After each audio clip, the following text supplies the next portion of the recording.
Assume you've been asked to write down 3 multiplied by 3. Remember, you haven't been asked to calculate it. So you pick up your pen and write it as 3 times 3. Here we are multiplying 3 by itself just once. Now let's say you've been asked to write down 3 multiplied by 3 multiplied by 3. You write it down as 3 times 3 times 3. In this example, we are multiplying 3 by itself twice. 3 multiplied by itself multiplied by itself. Now you've been asked to write down 3 multiplied by 3 multiplied by 3 and so on 7 times. So now you're kind of bored, but you don't have a choice. So you write 3 times 3 times 3 times 3 and so on 7 times. Yes, I know what you're thinking. The more number of times you multiply a number by itself, the more tedious it gets for you to write it down. So, that brings us to the question, is there an easier way to denote these kind of operations? What kind of operations am I talking about here? The ones in which a number is multiplied by itself many number of times. The answer to that question is yes, we do.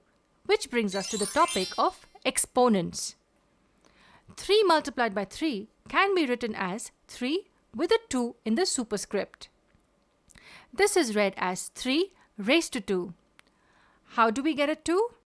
It depends on the number of 3's you can see. So we have 2 3's here, and hence we write it as 3 raised to 2. In the second case, we can see 3 3's. Hence, it can be written as 3 raised to 3. How do we get a 3 in the superscript? That's because we have 3 3's. And in the final example, we have 1, 2, 3, 4, 5, 6, 7. 7 3's. So we write this long string of numbers of 7 3's as 3 raised to 7. If we have any number, say a, multiplied by itself many times, we write it as a multiplied by a, multiplied by a, multiplied by a, and so on. If there are n number of a's in this product, then it can be written as a raised to n. The number a is called the base and the number n is called the exponent.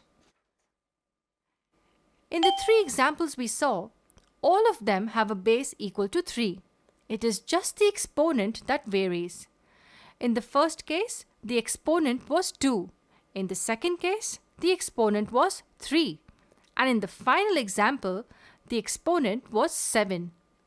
In the coming videos, we will look at the different properties of exponents.